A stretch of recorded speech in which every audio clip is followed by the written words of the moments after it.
Pushkin. Your high school is pretty kind of Yeah, I went to a performing arts high school too. We had everybody. Well, Boys to Men, The Roots, Emile LaRue, Chris McBride, Chris McBride, Joey DeFrancesco. Joey DeFrancesco, R.I.P., man. He was phenomenal. But yeah, we had some cats. None of them was there when I was there, but... The Roots and Boys to Men are kind of like, I guess, not infamous, but for lack of a better word, the infamous class from your high school. But you were a good deal younger, man. So yeah, I'm like, geez, I don't know what year they graduated, but I think we're like maybe almost 10 years, if not 10 years apart. Yeah. Were you aware of them growing up? Yeah, I was aware of them. Just in the school, the teachers that would brag about them, and some of them would still come up to the school to like jam with us. Wow. I remember Chris McBride used to come up and jam with our jazz band all the time, and I think that was right the year before our like big, I guess Mr. King, he was like our big time choral teacher, so Boys and Men used to come all the time and just hang out with him. So we used to see Boys and Men all the time. That's insane, because they were as big as you could get at that time. Yeah, and he used to always say, yeah, they still used to still like, he would always rag on them, but they loved it. They, like, y'all still don't sing the harmony like I taught you. But we all hated Mr. King, but we loved him. Is he still alive? No, he passed. Oh, okay. He passed, but he was just one of those strong-minded German men. German guy, huh? Yeah, but he was so soulful and just like, I learned a lot from him just about emotions and the music and stuff. And man, he was just really into the music, He didn't care that we were kids. He would cuss and everything, but it was music first over everything. And I learned that from him and his passion. Like, I didn't even know music could give you goosebumps, or you should be in search of the goosebump effect as a musician until Mr. King. He taught us all about that, like how to truly get emotion out of music, or to draw an emotional reaction out of the listener. Like, how would he teach that? He was just look for a certain timbre of the voice, or a certain dynamic of the music, like certain dynamics, like something going from extremely loud to soft, automatic, like abruptly, it does something emotionally to the listener. And then if it goes big again, and then, you play with volume, it kind of like has an emotional play. That explains a lot about your music and your approach to music. One, because I was thinking about, like, I've seen you many, many times, and your it might sound kind of trite to sort of say that it appears to me that you treat your voice almost more like an instrument. But anytime I've gone to see you live, as opposed to any other singer, it always feels much more like an improvisational thing in search of like a really high, or in search of a moment. And so, sometimes I've been to the shows where like that moment is like, it's there, and then sometimes you can tell you didn't quite find it, or wasn't, or the audience didn't find it, or there was some disconnect. But it's one of the things that is addicting about going to see you is it's like, what's it going to be tonight? It's almost like going to see, I just kind of got around to finally seeing the Grateful Dead a few times, and I'm like, I get why people follow them, because night to night, it's like, what's it gonna be, I love that. I mean, that's the whole jazz thing for me. I got that out of going to school for jazz, hanging out with all the jazz cats my whole life, Yeah. Improvisation was just a big deal for me early on. So when I would go to write my music, I would always try to leave little pockets and spaces that's like unknown, and you have to like kind of make it up when you get there. Yeah. So every night when we play, it just so happens to be different. And I think that's a cool thing. It makes it fun for me, playing these songs over and over again. Yeah.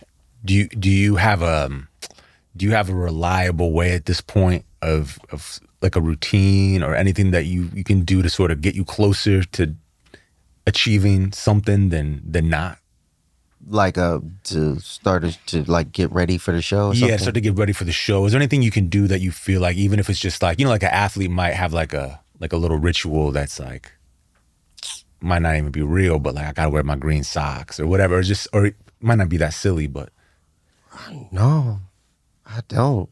I think I should. I think I started off having one, but then it just tanked. I used to try and have a little ritual, but I think I just keep forgetting the ritual. So my ritual is no ritual. What were you trying to implement as like you? No, because I used to like, before the show I'm gonna do some push-ups, or I'm gonna just get my jump rope, then I'll leave my jump rope at the hotel.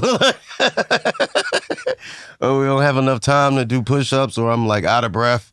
So I'm like, I'm not doing that no more. So I'll just try to get into a little common space. Like before the band goes out, maybe I'll just sit there a little longer with my sunglasses on, maybe.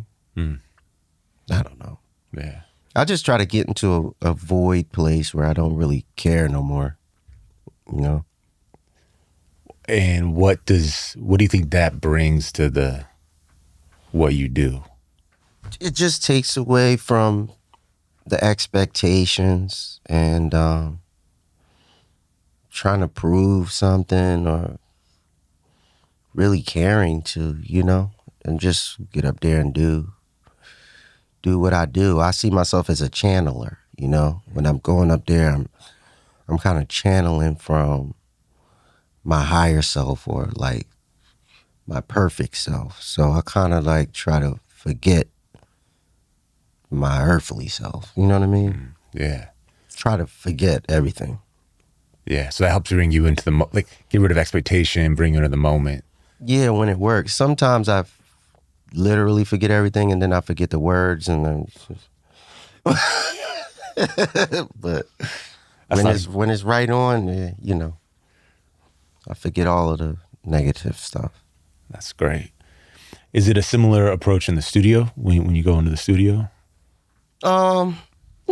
In the studio, I want to feel everything. I want to be open to everything in the room, everything that's coming to me, so I can try and the studio is where I try to make sense out of everything. So I'm just overanalyzing. Sometimes I have to stop myself from overanalyzing because that's just what happens in the studio. You can stop, think, take a break, come back to it, but on stage, it's just all go, Yeah. Is it too many inputs live? Is that kind of why you maybe have to blunt some of that or try to block it out versus in the studio where it's a little more controlled and a little more? Well, in the studio, I think that's where a lot of the input, especially if I'm working with other people, because, it's just everybody's giving input, everybody's giving opinions, like all in real time, just, maybe do that again, or I might think I just nailed something, and somebody like, that sucked. I'm like, what?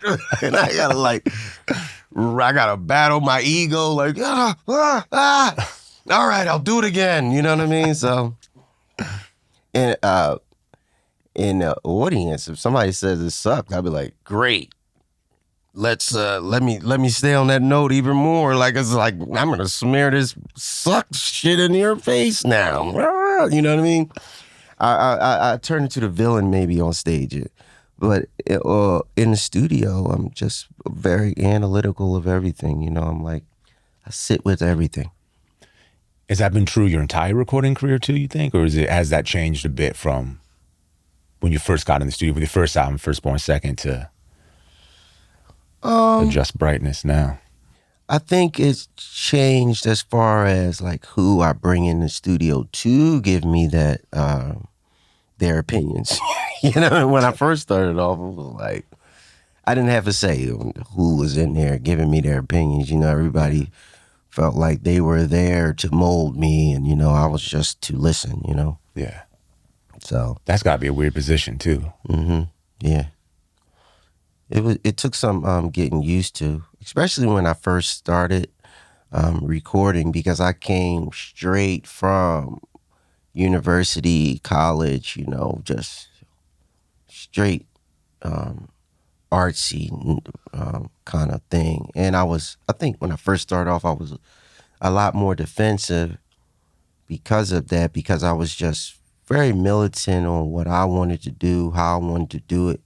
And I was like that in school, like I went to a music conservatory, and all I did was argue with the teachers all day long. All day long. So they were happy to see me go, Did you keep up with any of them or not? Was it really one of my like most infamous teachers, we wound up being really close. Janet Lawson, she passed not too long ago, but we started off really rocky because she was like a vocal teacher, and my whole thing was I don't want to study with no singers. Singers suck, I don't want to study with nobody that sings jazz. Like, And she kind of had that same mentality, but jazz musicians, it's almost like athletes. I look at jazz musicians, they have the same sensibility of athletes, and they'll sit there and argue with each other and just always want to one up, or let's battle, let's see. You're not playing the changes quite right. So that's what me and her would get into arguments of.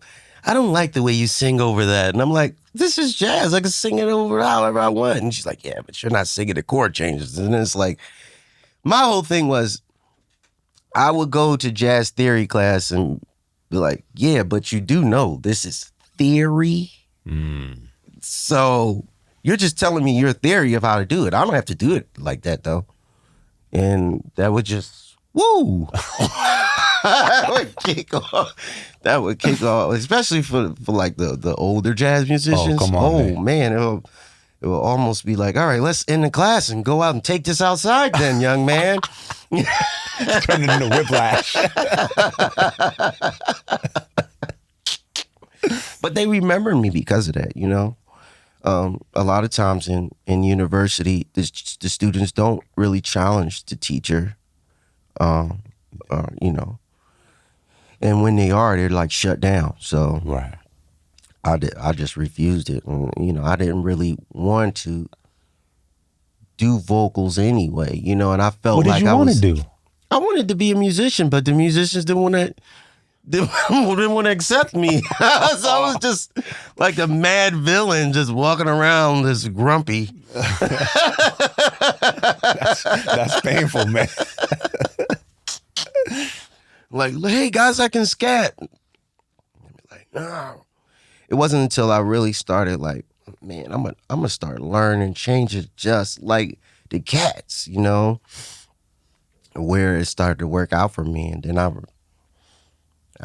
when I discovered Bobby McFerrin, it was over. Yo, tell me about that, man.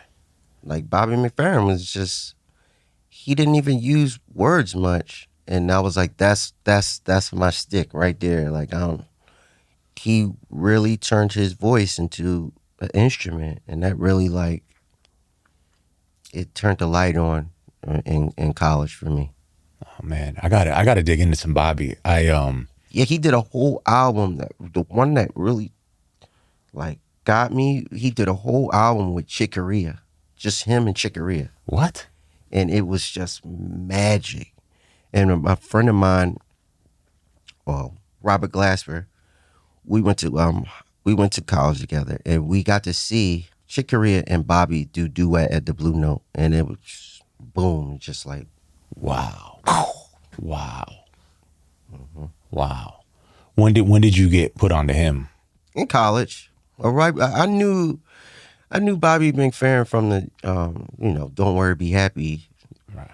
But in college, I would hang out at the vinyl library a lot and just listen to vinyl all day. Is that part of that? Was at your school? You had a vinyl library at your school? Mm-hmm. That's really cool. That's another place that like really like did something to me musically, you know? It wasn't really the classes. It was like developing arguments and then going to the vinyl library to prove my theories. Yeah. So, yeah, and I found that. I was like, yeah, this is it. Like, he was really even, the way he was scatting, he was like challenging chick, you know, even. And that's like chicoria. Like, wow.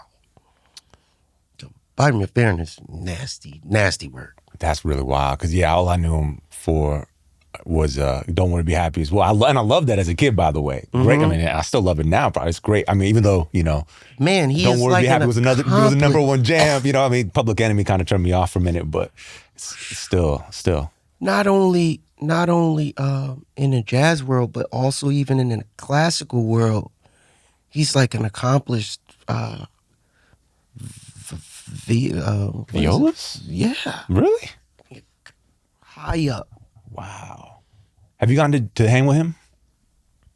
No, but I know his children. His daughter, Maddie McFerrin, Madison. Madison, I known her for a minute. I've known his Taylor, right? Taylor for a long minute. So, yeah, I've known Taylor from like when I first moved to New York. Really? Mm-hmm. Now, I didn't even know that was his dad was Bobby McFerrin. So that like blew my mind when I found out about that. Yeah, that's pretty. Because he when I met Taylor, he was doing interesting stuff like that through the beatboxing, and he would beatbox and then be playing keys at the same time. That's cool. So it was almost like on that same kind of thing, but taking it to another level. Who else for you at that time, like when you were developing, like vocally, or not even vocally, just whether it was a vocalist or an instrumentalist, who was like pouring into you at that time, like in that vinyl library? What were you? You think that still sticks with you even maybe too? Oh, well, I got into Indian music, like Ravi Shankar. I was deep into Ravi Shankar because I started to try to figure out my own like special phrasings or special vowels for scatting. Wow. So I went down this whole like rabbit hole of Japanese throat singing and Indian music. And that would help you think about how to approach vowel sounds? Yeah, because a lot of the throat singing, they had this method. Only other person I've seen that has mastered it is Layla Hathaway. She can sing like 3 notes at once, like a chord, like it'd be like a minor chord. Like what? Whoa. Yeah, she can like separate her vocal cords to play 3 notes at once, and she can do it like. How'd she learn that? I don't know. I asked her. She said she was born knowing how to do it. Wow. Mm-hmm. Wow. Yeah, I don't know how she did it, but I know it's a genre. Yeah. It's definitely a genre. So that and Ravi Shankar and his daughters and dope. Indian music, they get into in between notes. So our scale's like 8 notes or like 7 notes, and then it goes into that octave note. They have this thing called ghost notes, where there's like semitones, small, middle, or ascending tones in between the actual tone that we claim. So between like a E and an F, there's like something else. There's like 3 other tones that they know of. Wow. So, yeah. Can you hear those? Yes and no. It depends on the setting. Like in a drone situation where it's like you can kind of hear the those type of things. But if it's something where the chord changes is moving around a lot, you can't. I can't, you know? So like in a bebop setting, it would be impossible. No, almost. but if you were to listen to like Coltrane, when he would get into like a lot of his Love Supreme stuff, or you could hear those semitones, he was doing it. Wow. He was deep into Ravi Shankar and those, because this whole, he started making up all different types of scales to kind of like find those in between notes. Right. Yeah, I've seen some like I've seen pictures. I haven't studied them or anything, but I've seen like copies of like journals he would write. And you see these really bugged out diagrams he would draw, somehow connecting this note to that note to that. You know, I don't That exactly know. circle of, it was like that circle of fifth thing. I think I know what you're talking about. Yeah, but it was a little different than a circle of fifths, maybe, or something like. I mean, it just seemed a little like more intense than like the basic circle of fists kind of thing. But yeah, like it seemed like he was really searching for. Yeah, he unlocked something, and it was like based off of those in between notes. So would like any of the classics have resonated with you? Like you scatting, like I always think of like Ella Fitzgerald as a scatter. Did any of that resonate with you, or less? Yeah, Ella was dope. I definitely started by checking out a lot of Ella, a lot of Sarah Vaughan. Then I got into Betty Carter. And Betty Carter's like my favorite. I met Betty Carter when I was a kid. I sang for her. She told me I sucked. It was awesome.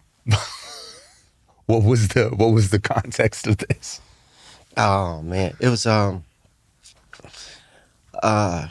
jazz. I was a part of this like after school program in high school, Settlement Music School, and she would come to a lot of the school programs back in the day and jam with the kids, and we had a big assembly, and everybody was like, "Go up there, sing for Betty, sing, sing, sing." So I was like, "Oh yeah," you know, and I really thought I was like killing it on the scat game, and she sang, "That's not it, that's not it.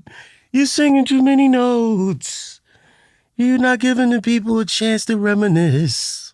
He said, "People reminisce when you're actually not singing." And she was singing all of this, but like She was trashing you while singing. as I went up there, I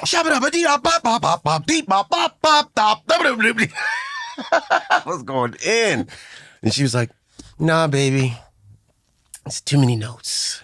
It's like, and I'll never forget that. She said, "You know, you gotta watch how many notes you sing or where you place the notes, because you gotta give the listener time to catch up and to reflect, because that's what draws people to the music, when they have something that reminds them of their own life, you know, and you got to give them an opening for that, you know, and the music is really a portal for the listener's memories to like take place." Wow.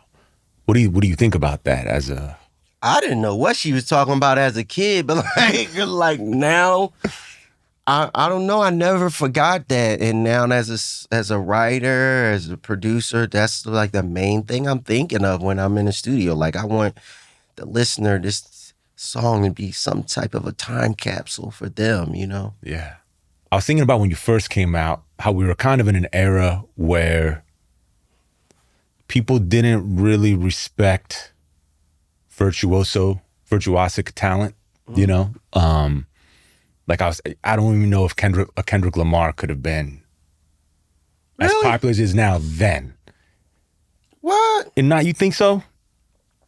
Yeah. Not in but in the sense of, and I'm gonna say this, but I love No Limit, and I love all of No Limit, but it feels like that was a different thing happening then, no? Yeah, but I think it was like still like a counterculture from like what the Roots was doing, or Slum Village. There was like a counterculture of music. It definitely feels counter. It felt, that's what I guess, and that's what I mean, is it felt at that time like a counterculture, whereas now it feels like it could be of the culture. Same way that like a lot of the stuff like that. I guess as big as Kendrick is now, back then, I don't know. Because I look at the way Kendrick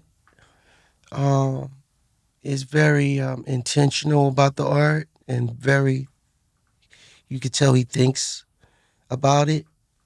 I see that the way Outkast was dropping those records back then. That's fair. You know, it was like, wow, artistically, like they were like stepping it up every record. And it was like, wow. And it was accepted. And it was crossing over. You know, they were doing their thing. That's a good point. That's a good point. I'm happy to be wrong on the point. I'm happy to be wrong. It just felt like all the shit I liked back then was more subculture, more for sure. Like, you know, like the way, like, you know, like in the 90s, like alternative music had its, like it crossed over finally, and it was like all the shit from the Ramones through like whatever. All of a sudden it was like, it was in like Bagel Bites commercials or whatever. Yeah, and you're like, wait, why did no one like this in like 1978, you know? Or not no one, but why didn't, you know what I mean? Like you couldn't get this on like CBS in 1978. I don't know I don't know what this era of the cool kids is. But I feel like that's because I'm older.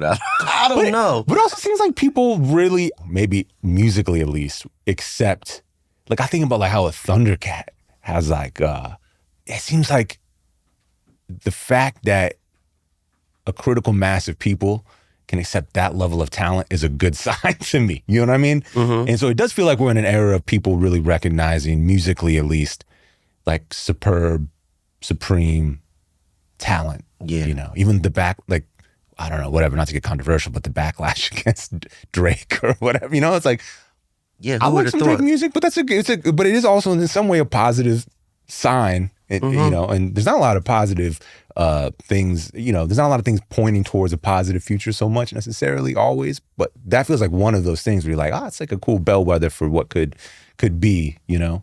Yeah, I think that is dope, you know, that for a minute there, I thought all of society could be programmed to like one thing and then that was it, you know, but that did like put in my head that, yeah, well, you know, the people can speak, you know, and the people like a variety of things, and they should have that leadway in the marketplace to like a variety of things instead of just, this is what's dope, and anything outside of that's not dope, you know? I think that's, I don't know if that's only in America, though.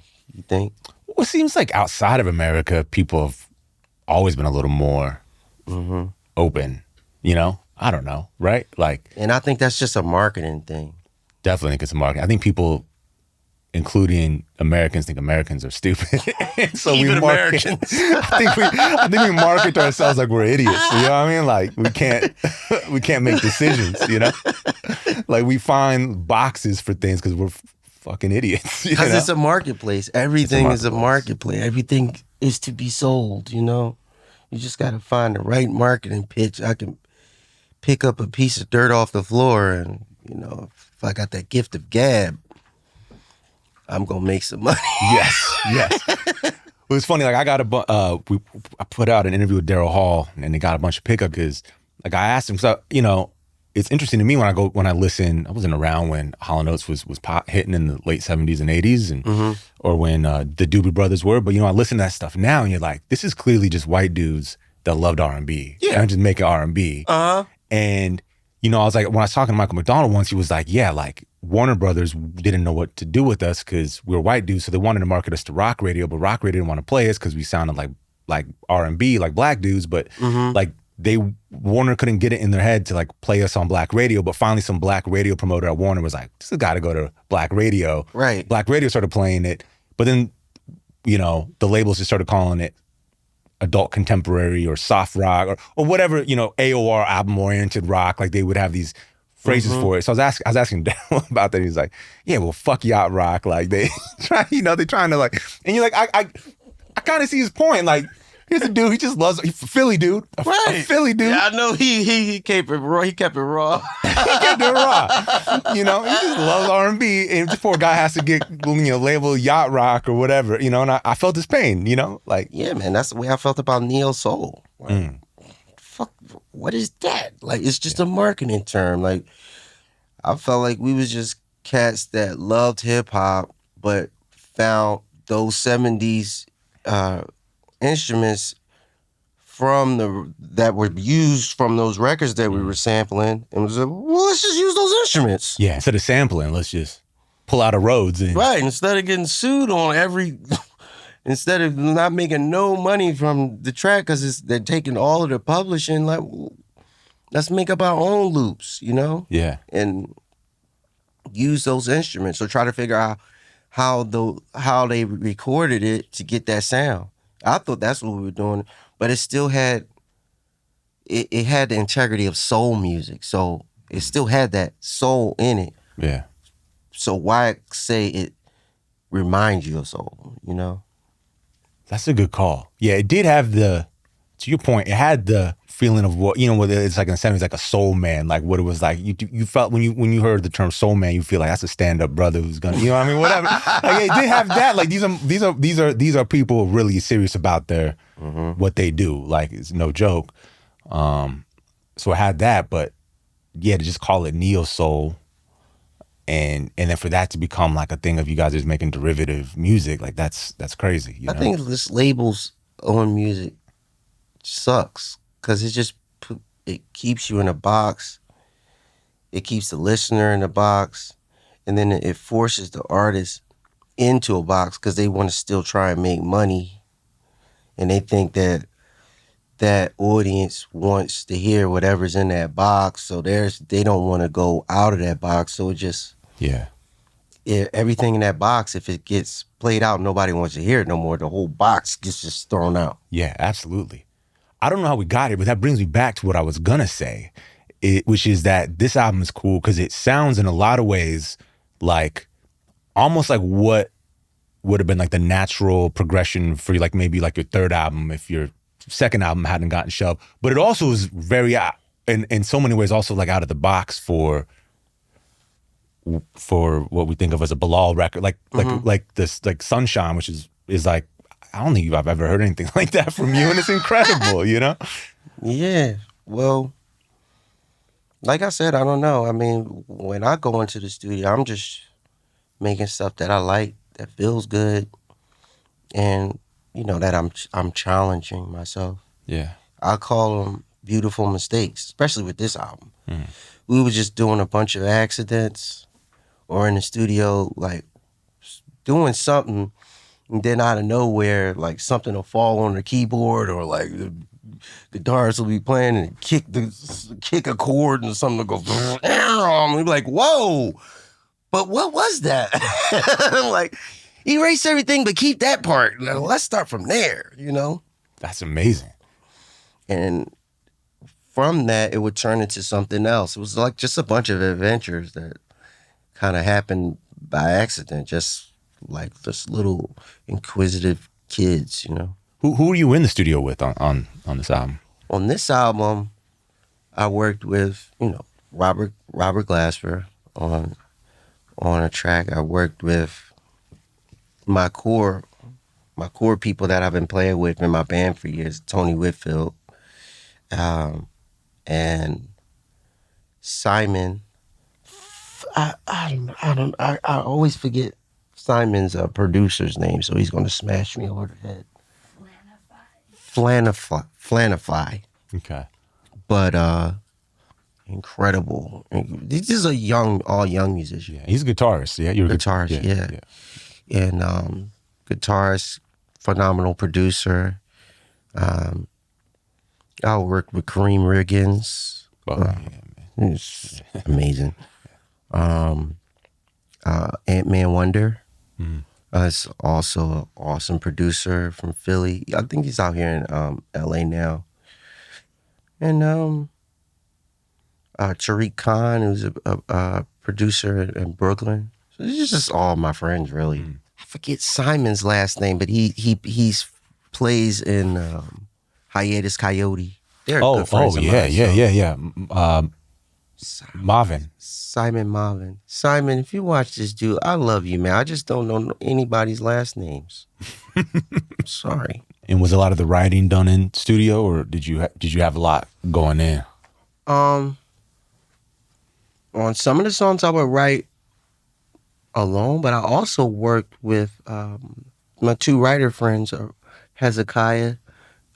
He's a MC from Philly and a MC from Philly under the name Chemist. He's really dope. Hezekiah's been working with me as far as lyrics go for maybe since all the way back to my second album, Airtight's Revenge. Wow. From Airtight's Revenge all the way up till now, I produced and wrote a lot of that out of Philly. And my old collaborator that I used to work with in that second album, Steve McKee. Steve studio was right. Steve McKee and Hezekiah had their studios kind of in the same building. So I would just hang out at everybody's space, and we would call Hez to come up just to hang. And then, you know, like I said, when I'm in the studio and everybody's in the room, I ask everybody to be involved.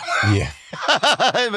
If my wife came to the studio, I would ask her to be involved somehow. Like, my wife has written lyrics to some songs. Like, I'll write some stuff and be like, this sounds stupid. What would you think?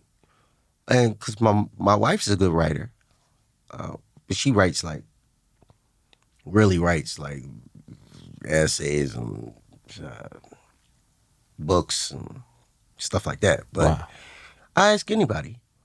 So now, if I don't have anybody to bounce stuff off, I make collages, and that's how the latter part of the record, I just started getting really into these collages. How are you making these collages? How do they start? How do they sound? Well, it's like a word collage. So I'll write something down, and if I'm not really like sure of what it is, I'll put it aside, and I'll start writing something else that don't have nothing to do with it, just without the music on, and I'll just start writing, and then I'll take the other paper that I was trying to write lyrics to. And you were writing to the music to that one. And I'll cut it up, like with some scissors, cut it up. And then I'll take the other page that I was just writing random stuff on, I'll cut that up, and I'll just paste them all together. Like lines? Full lines? Mm-hmm. But I'll cut it down, and I'll just, paste them back together. And you just kind of move them around until... Mm-hmm. I got that idea from Donald Fagen. Like, what? I was reading an article. Donald Fagen said that's how he wrote his lyrics in Big Black Cow. I was like, what? I'm going to do that. And it worked. That's crazy. No wonder Steely Dan lyrics. It kind of makes sense, though. Their lyrics kind of make sense, but don't. 100%. They don't, sometimes I just feel like I know those guys are geniuses. So sometimes I'm like, I must be stupid. I kind of get where he's going. I don't 100% see it. Yeah, but man. I want to sit down with Ghostface and ask him, because I feel like he's doing the same thing. Yeah. Ghostface might get it. Ghostface is on that level. He's the best, man. Yeah.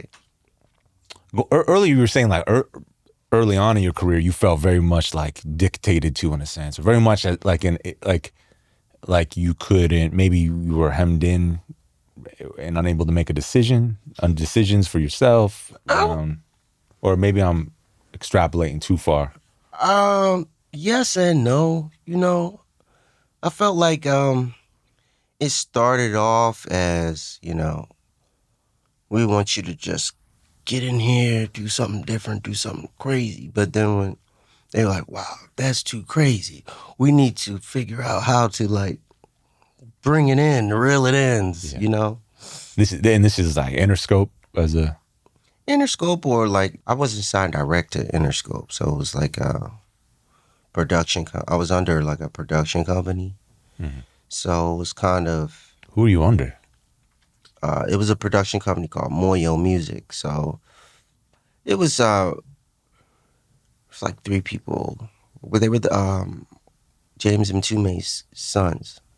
No way. Yeah, and so these cats that I respected their musicianship. Yeah. But it was just, I don't think they were telling me like,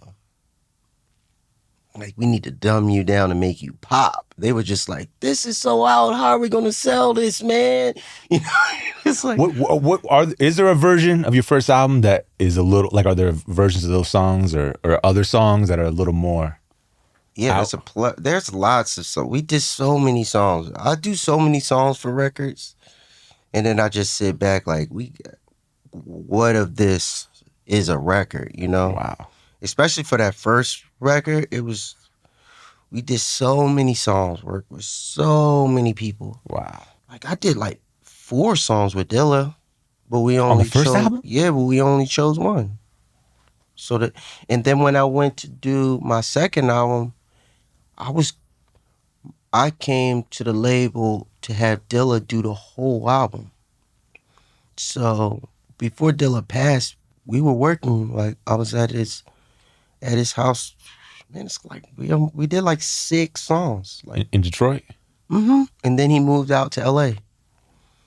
And it was like, it's got to be like 6 unfinished tunes. Wow. So the version that got leaked wasn't necessarily like not the even all sequenced. The songs. Those were the songs that got leaked were like the songs that I produced. So that wasn't like the album as it was going to come out the way that it was.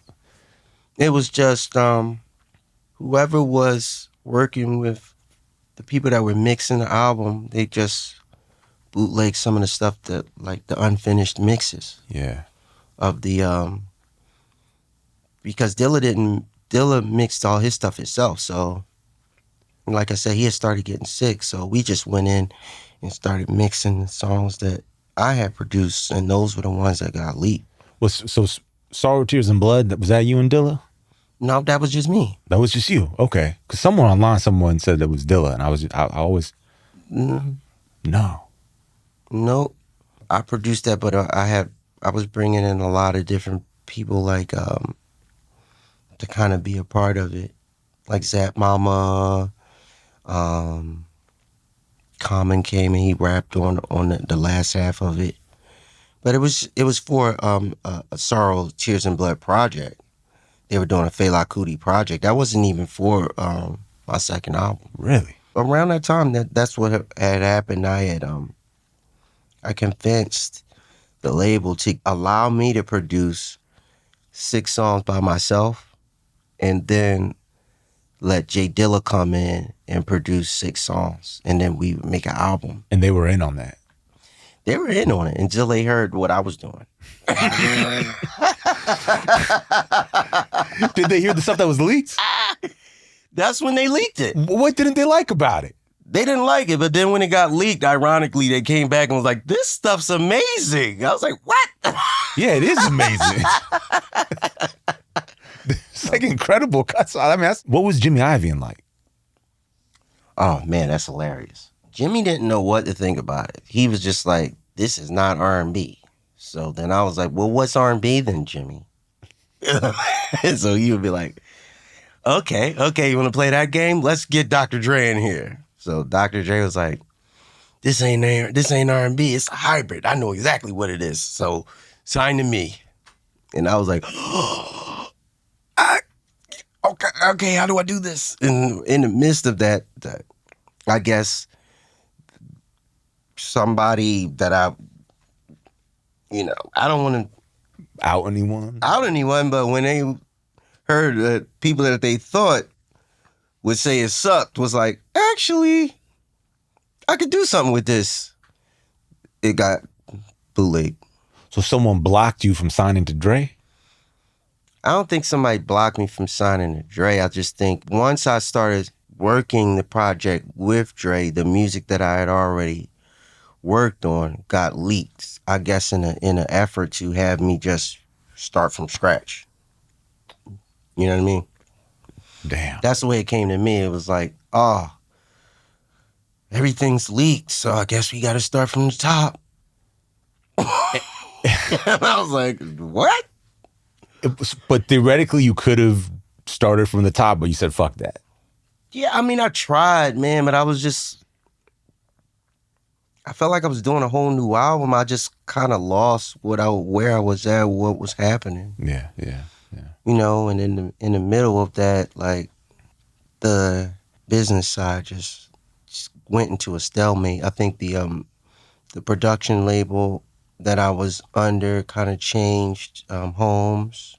They went to another label. So it was just a bunch of label stuff started happening. And at the same time that the record was bootleg, so it was just everything was up in the air. Yeah. Dre must have loved you though, I imagine, right? Like, Yeah. I still talk to Dre every now and then, yeah.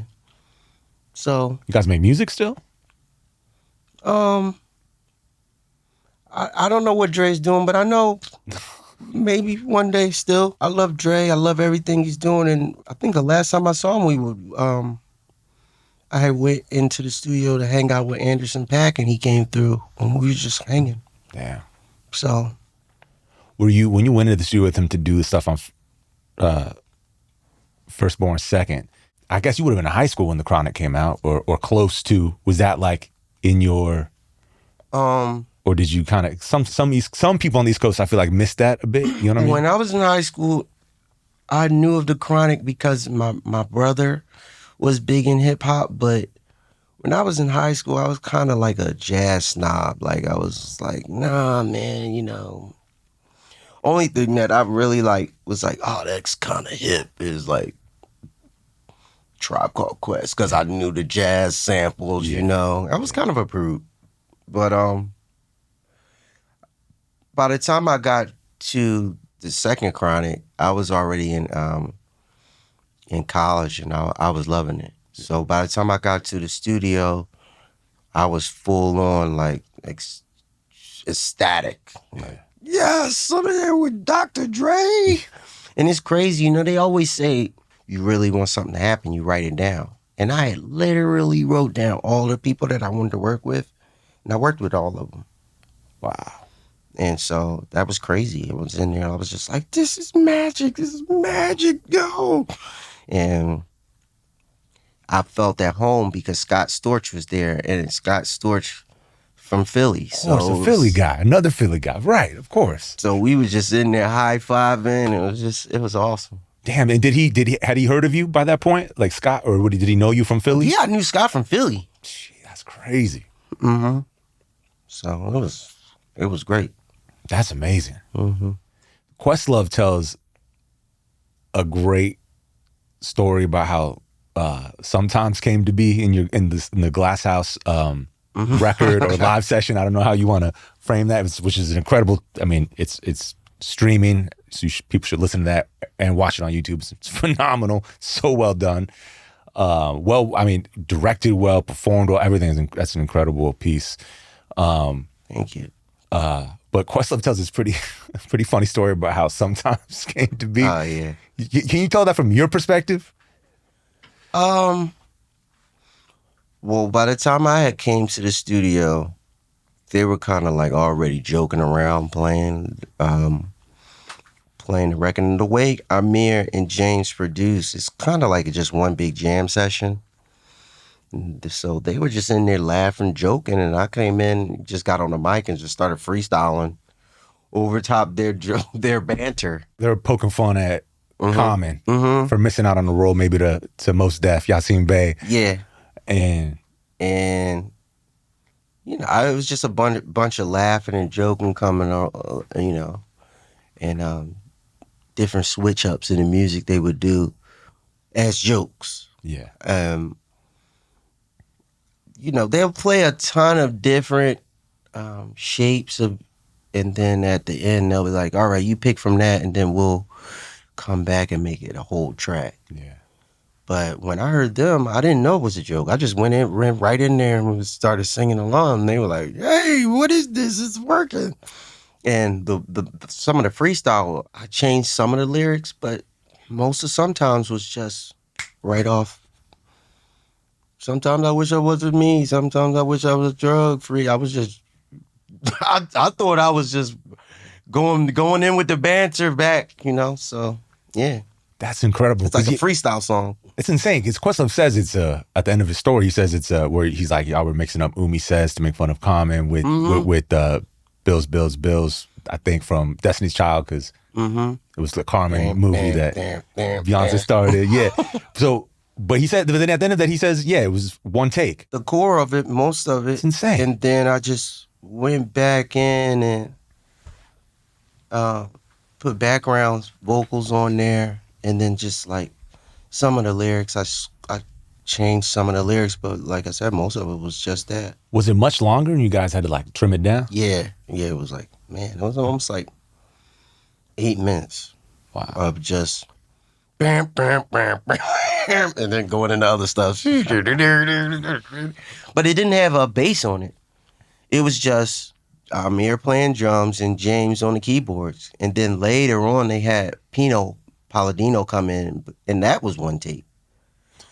Pino didn't even know what was going on. It was just like, all right, in two more bars, we'll go. It's gonna go to another chord. Ready, go! And you're like, oh! And it kept everything. I loved it. As on the spot as it could get, as far as the music goes. That's an amazing story, man. That's an amazing story. Yeah, I love it. Like, I love it when it's like that. You know, that it's just the music just comes out of you. And when I was working with Dilla, a lot of the music happened the same way. Really? Yeah, we did a song. I did a song with Guru on his Jazzmatazz album. On volume 1 of that, right? Yeah, right. And me and Guru went out to Detroit, and Dilla was just in the studio. It was quiet, just like this, and he was just like, and we was like, so where's the music? He was like, oh, I was waiting for y'all to get here. Let me put something together. And he did that whole everything. He just walked around, collected like 20 vinyls, and just all while we're talking, and he's rolling blood on the vinyl. I'm just like, yeah, so oh man, see you in a minute. And then he would just keep like one headphone on, and the whole time it's just quiet. And we just in there. He got games, so we playing games and stuff. And then he's just like, and then like literally, I think that beat took him like not even 10 minutes, because he would just boom, next record, 10 minutes, and then he just turned that beat up just like that. And he's like, whoa. And I was like, yo, that's a lie. You had this beat made. This was just a performance. Like, come on. He was like, nah. Were there beats he took longer to make? Like, were there? I know every time I worked with him, he made it from nothing. God damn. Even the drum sound. He was never struggling with anything. Like, oh, I got this thing I don't know what to do with. Nah, even when he was like not feeling well, it was the same. His creativity didn't go nowhere. I thought the last time I worked with him, he messed my head up the most, because we were having a problem with some of the samples.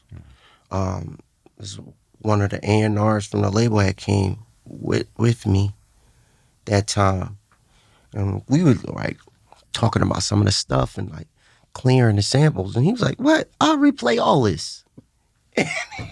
Get out of here. He programmed all of the moves in the crib, replayed everything.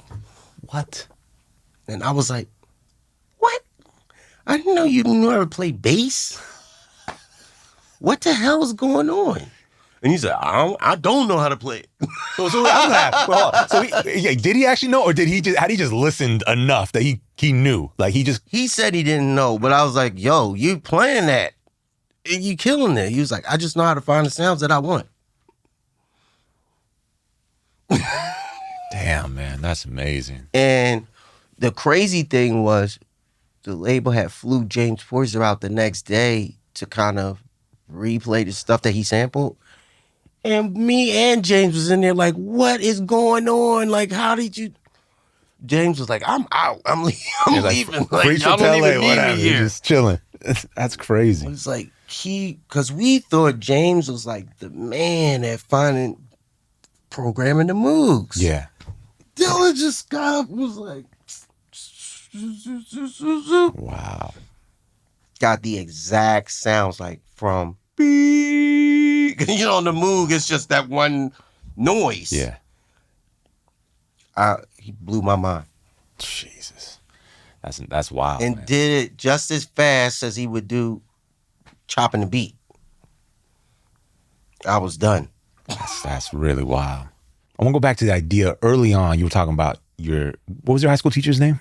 Mr. King? Mr. King. You were talking about how he also introduced you to the idea of dynamics in music, essentially. And that's so present in your music.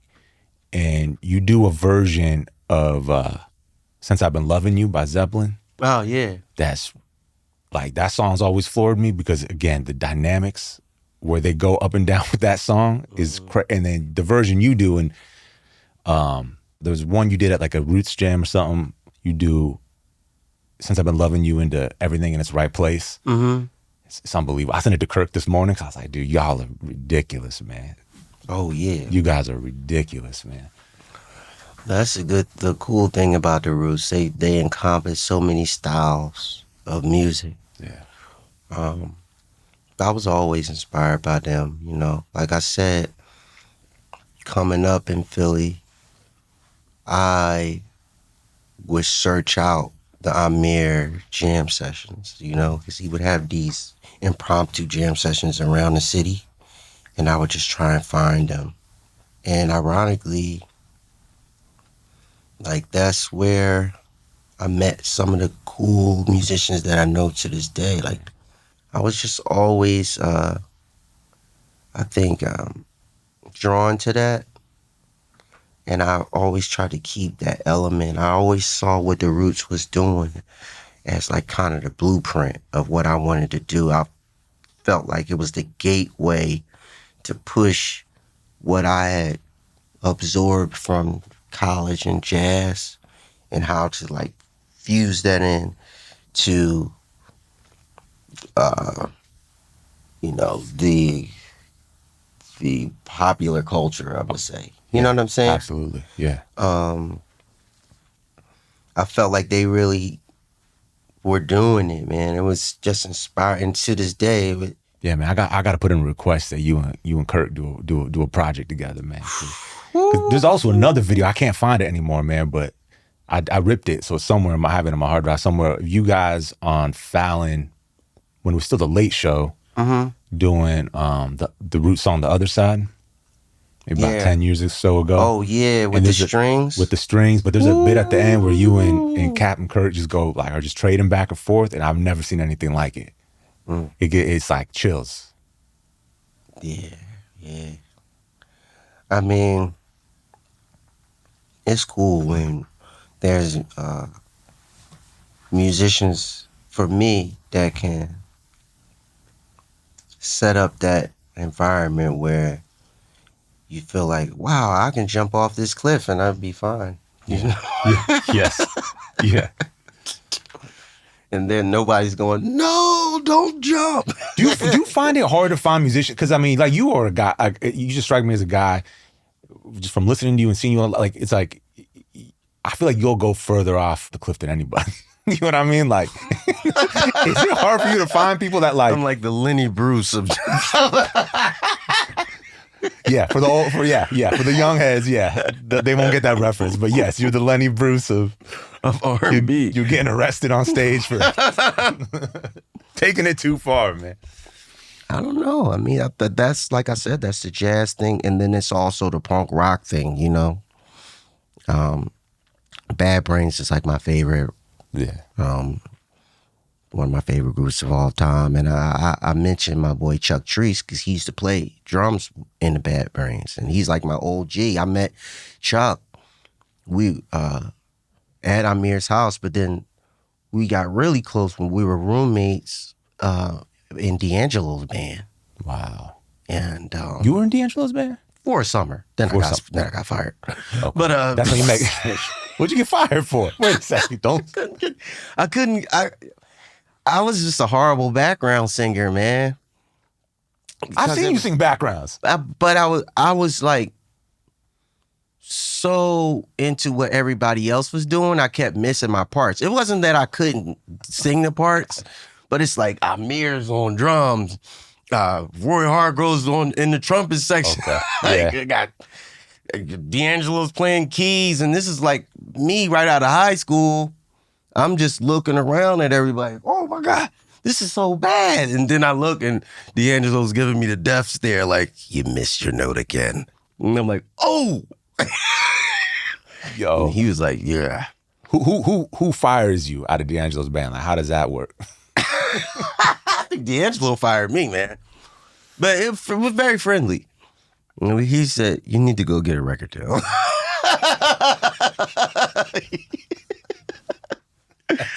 He said, you too much about the music, man. You looking at everything. You're not doing your job, brother.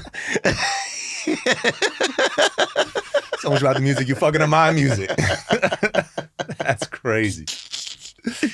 Did you process it as like a blow, or you're just like, nah, you're probably right, man? Like, No, I took it as, wow, you think I could get a record?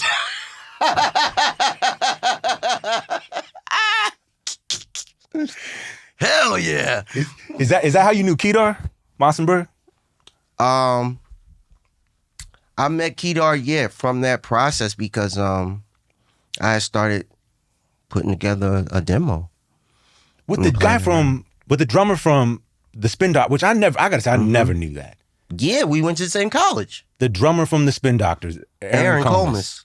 Two princes, Spin Doctors. Yeah, He produced on your first record and everything. Ironically, we went to the same college and we were playing in the same dive bar jazz band at like 3 a.m. at this place called Sidewalk Cafe. And me and Rob were having a hard time staying woke to make the gig. So Aaron was like, yo, just come to my house. And, I got some instruments there. We could kind of like jam until the gig. We go there. He lives in a straight up, like, I'm like, what do you do, man? You're so rich.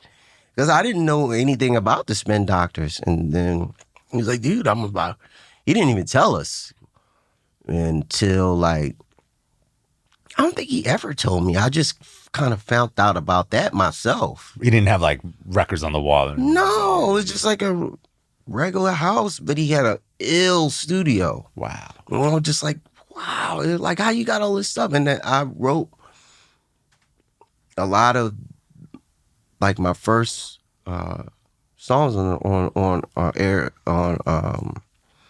my first album at his crib, like When Will You Call, Queen of Sanity, Love Poems, all of those songs. Oh, that's the sequence, right? That's in sequence on the album too. That's those are great songs, man. Mm-hmm. And he's playing drums on those? Yep, except he's playing drums on all of those except for Queen of Sanity. Because Amir did a Amir move. I was just like, let me try something. And I think I was just like, wow. We kept a lot of it, the integrity of it, but that was the only one that we kind of re-recorded. But everything else, it was just like it was. And that's wild. At this spot, I think it was another tune too. We had did like I said, I had did a whole record alone at Aaron's. Wow. And then we just picked some of those and shopped it for late, You guys still cool? Yeah, we're still cool. I just haven't spoken to him in a while. But yeah, Aaron, we had a whole album. I thought it was kind of like a rock album, almost on like, not rock, it was like kind of rock, kind of Jamiroquai-ish. Okay. But I was gonna ask. I mean, we sped past Zeppelin, but like the way the way you do a Zeppelin song, man. Like that's really, it's really, first of all, a lot of any cover I've really heard of yours, whether it is Sorrow, Tears and Blood or Can't Hide Love or High and Dry or Since I've Been Loving You, it's like you definitely bring something to it. So I want to ask you more about just the way you might interpret a song. But have you ever thought about like, I can't think of anyone who can do a Zeppelin song justice the way that you did on that. Like, have you ever thought about just forming a rock band, like putting a band together? Like, I mean, and I guess your second album is a little is very rock influenced. We were hard rock. I think the band, everybody in my band thinks they're rock musicians anyway. But yeah, I was sort of making. My kids ask me that too. You know, my son asks me, "Why don't you make another type of band when y'all do?" But I'm just like, what I do is I try to shove everything into one into one burrito. Right. Yeah.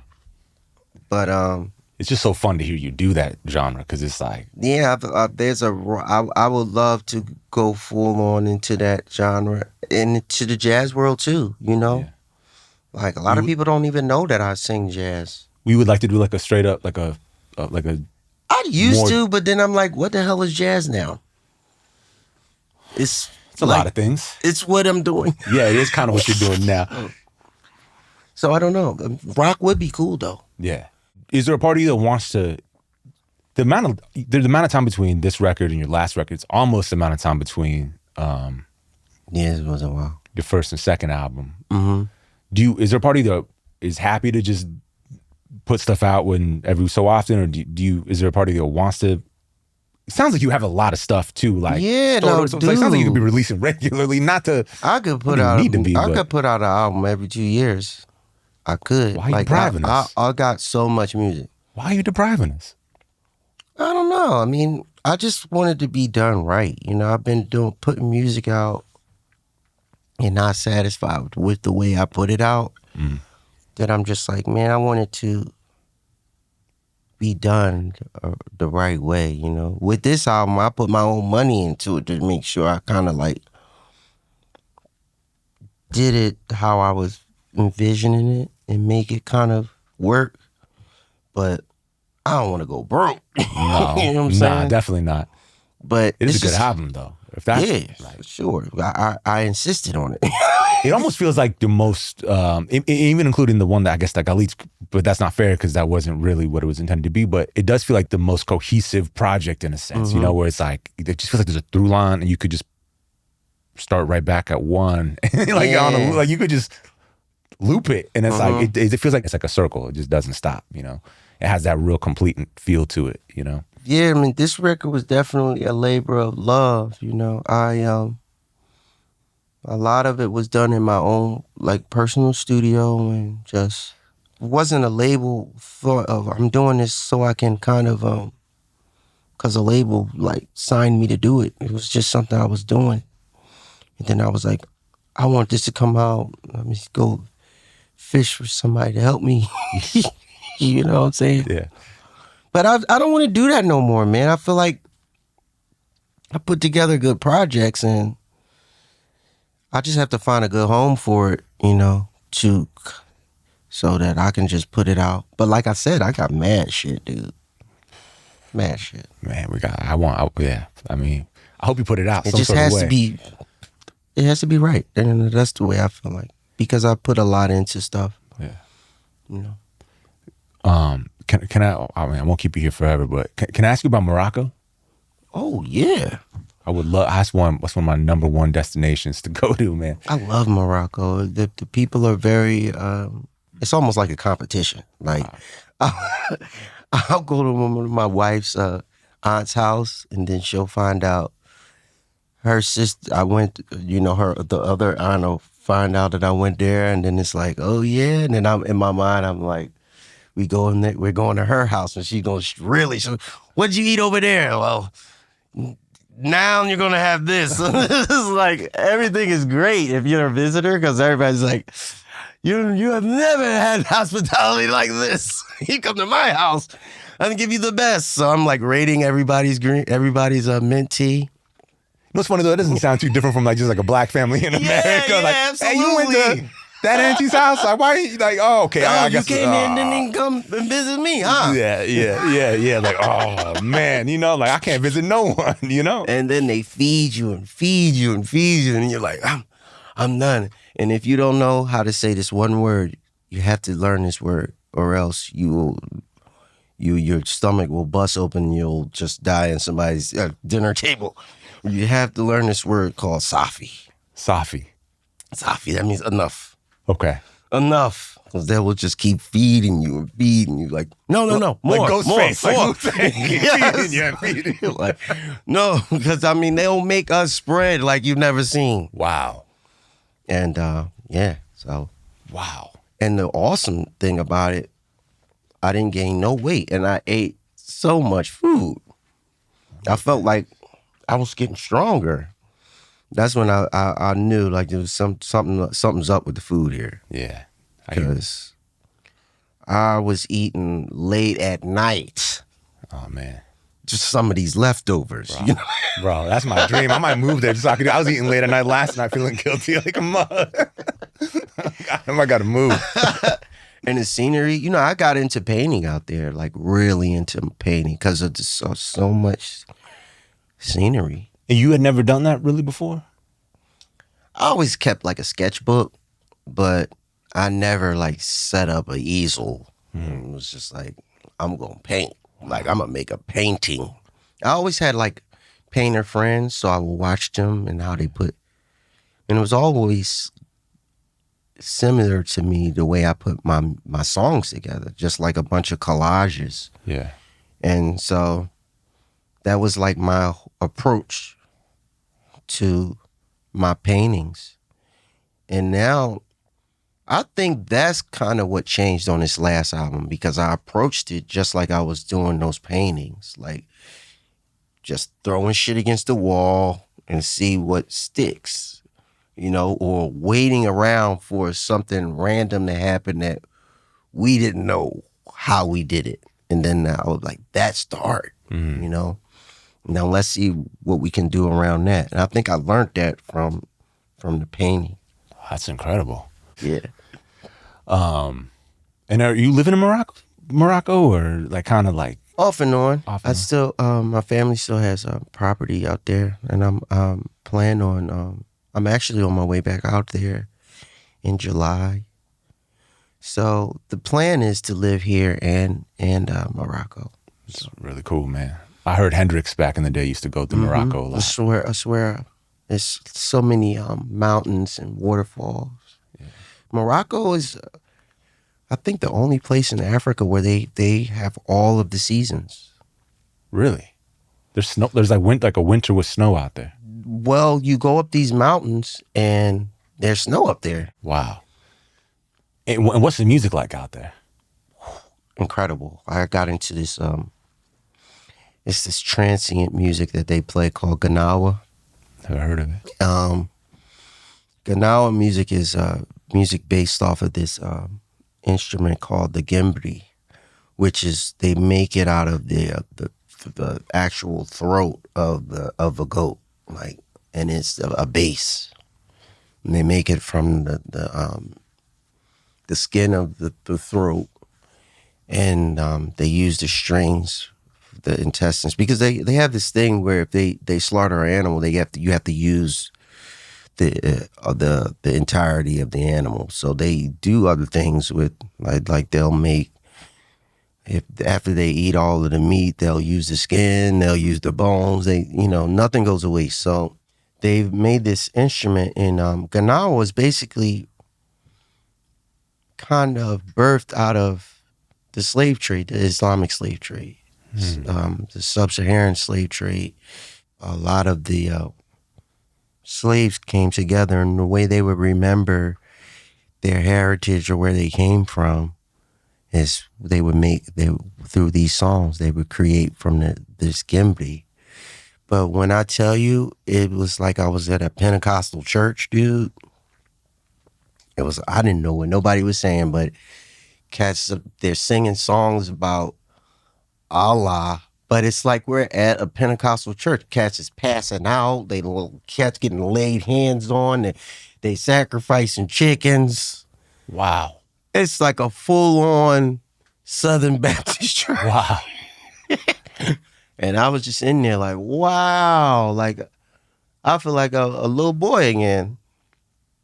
And they start these seances, I call them, at like 5 in the afternoon, and then it's over at 5 in the morning. And I mean, just this, it's like a trance. Like you go into this music and it's like you leave this planet. Like, wow.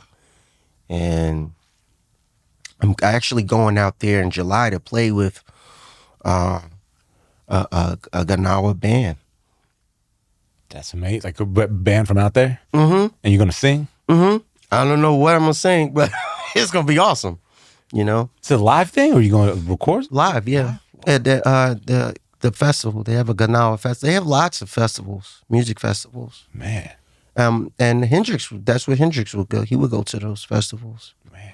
But it's this, I really can't describe it other than it's like, it feels like Delta blues. Wow. Mixed with reggae. Wow. I'm excited to check that out. That part of Africa, it just seems like incredible. I would try to record them, but they don't let you. Like if they see your phone, they'll be like, oh, like I pulled it out at one of the, and everything stopped. I felt like, I was like, I'm sorry. I just had to get some of this groove. I had to get some of this groove down, man. Sacrifice you next. You be out there with the chickens, man. I was like, no. But we had them come. We had them come to my house, and I have a rooftop. We built a tent on the roof, and they played the whole thing on the roof. Oh shit! Did you record that? Yeah. Oh, yeah. They couldn't tell me no. I was like, y'all know I can record now. This is my. You're out there. You're in Morocco. You're like Alan Lomax in Morocco or some shit, man. Just oh man, they called me the Americani. You never felt more American as a black man than going to another country. Like, fuck. I guess I am. Goddamn. Yeah, but really, really good people, beautiful people. That's great, man. Well, shit, man. I'll come check you out there with these groups. That sounds amazing. Yeah, man. Fortunately, I have to miss you in LA, but I'll catch you in Morocco. Hey, thanks for taking all the time, man. I really appreciate it. Thanks for having me, man. It was a cool conversation. Thanks for checking out Broken Record on YouTube. If you want to listen to us on the go, be sure to subscribe to Broken Record wherever you listen to podcasts.